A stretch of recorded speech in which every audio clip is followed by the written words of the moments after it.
Once upon a time, in a kingdom far away, there lived a kind and handsome king, beloved by all.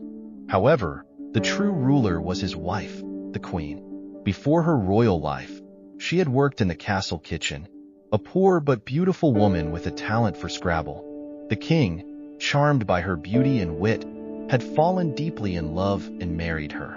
Despite the king's love, the queen harbored a fear that he might find another woman more beautiful. She possessed a magic mirror that saw and knew everything. Every day, she would ask, "Magic mirror on the wall, who is the most beautiful of all?"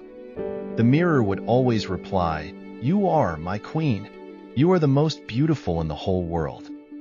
This made the queen very happy. She believed she was unmatched in beauty. But one day, everything changed. The queen stood before the mirror and asked her usual question. "Magic mirror on the wall, who is the most beautiful of all?"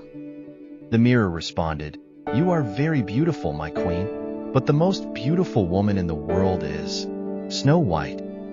The queen was shocked and demanded to know who this Snow White was. The mirror explained, "Snow White works in the castle kitchen.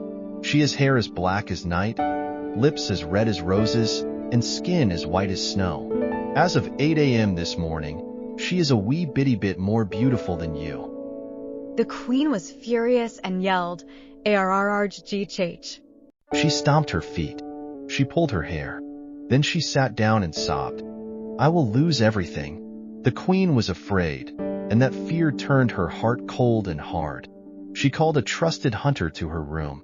"Find the girl, Snow White," she ordered. "Take her far, far away. Take her deep into the woods." And then the queen looked deep into the hunter's eyes. "She must never come back." The hunter found Snow White and took her into the forest. When they reached the deepest, darkest part of the forest, the hunter stopped. "Go," he whispered. "Run fast and far and don't ever go home." Snow White watched the hunter disappear. "Well, I can't go home now," she muttered. She looked around at the dark and silent forest. It started to rain. "But I can't stay here either. Okay, feet, let's go." Snow White ran and ran. She ran across a stream, up a hill, and down into a dark valley. She ran all morning. By midday, her pale skin and rosy cheeks were covered in mud and scratches. By early afternoon, her long black hair was full of sticks and leaves. By night, she was not beautiful anymore. She was tired, hungry, and shivering with cold. But then Snow White smelled wood smoke in the air. She followed the smell and found a cottage in the woods. There was a warm, golden glow from the windows. She knocked on the door. "Hello?" she called out. "Is anyone home?" There was no answer. She pushed the door open and went inside. In the cottage were 7 tiny beds, 7 tiny chairs, and a roaring fire.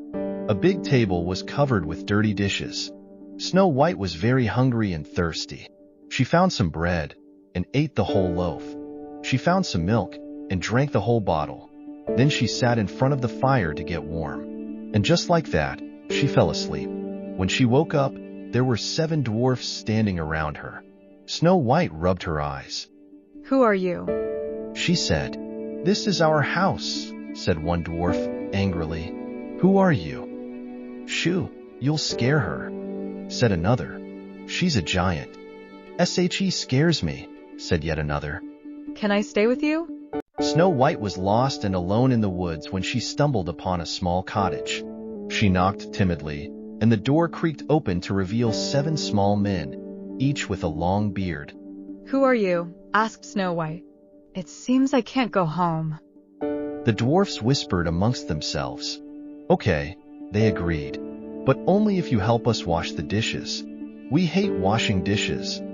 "It's a deal," said Snow White. And so, Snow White found a new home with the 7 dwarfs. Every morning she washed the dishes.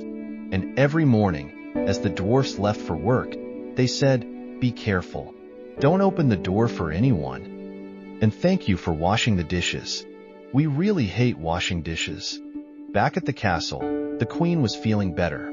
She thought Snow White was gone forever, but she was still a little afraid.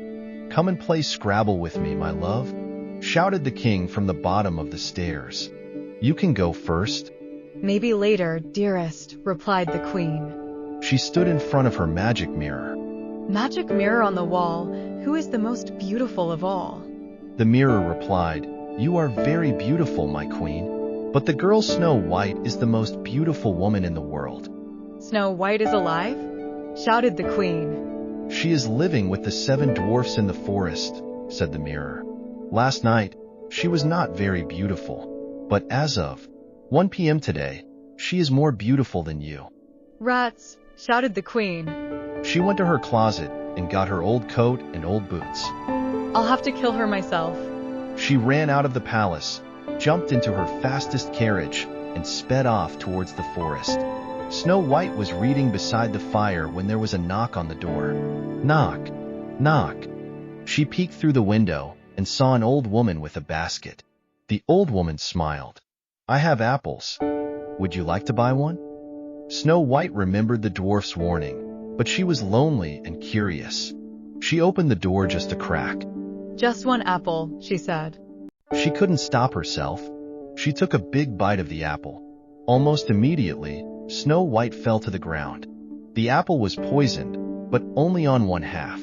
The queen sighed with relief. Quickly, she got back into her carriage and rode back to the castle. When the dwarfs arrived home, they found Snow White lying on the floor. They yelled in her ears. They tickled her feet. They poured cold water on her face. But she didn't wake up. "Is she dead?" asked one dwarf. "She doesn't seem to be alive," said a second. And so the dwarfs made a glass coffin for their beloved friend. They set it on a table in a beautiful part of the forest, surrounded by flowers. Snow White lay there for over a year, through spring, summer, autumn, and winter. One day, a prince from a different kingdom was walking through the forest with his dog. He saw Snow White's strange glass coffin. He brushed off the leaves and saw Snow White inside. Just then, he tripped over his dog and knocked the coffin off the table. Snow White rolled out of the coffin and onto the grass. "Oh no! Oh dear! Oh! Fiddlesticks!" the prince shouted. But then an amazing thing happened. The piece of poisoned apple that was stuck in Snow White's throat fell out, and she began to cough. The prince rushed to help her. "Apples," she coughed. "I beg your pardon," said the prince. "No.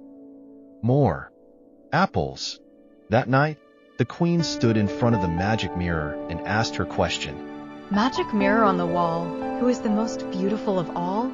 The queen looked into her magic mirror and asked, "Mirror, mirror on the wall, who is the most beautiful of all?" And to her surprise, the mirror said, "You are very beautiful, my queen, but Snow White is again the most beautiful woman in the world." "Way odd," screamed the queen. In her anger, she picked up a shoe and threw it at the mirror. The mirror smashed into 1,000 pieces, and the magic inside it was released. "Nua!" screamed the queen. She collapsed on the floor and fell into a deep sleep.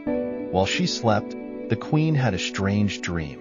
In her dream, she was dancing in hot iron shoes. Her feet burned and burned, but she couldn't stop dancing. When the queen woke up from this terrible dream, it was morning. The sun was shining, and the queen felt different. The magic mirror's spell was broken, so she didn't feel anxious or jealous anymore. She felt free. She went downstairs to find her husband. She really wanted to play Scrabble.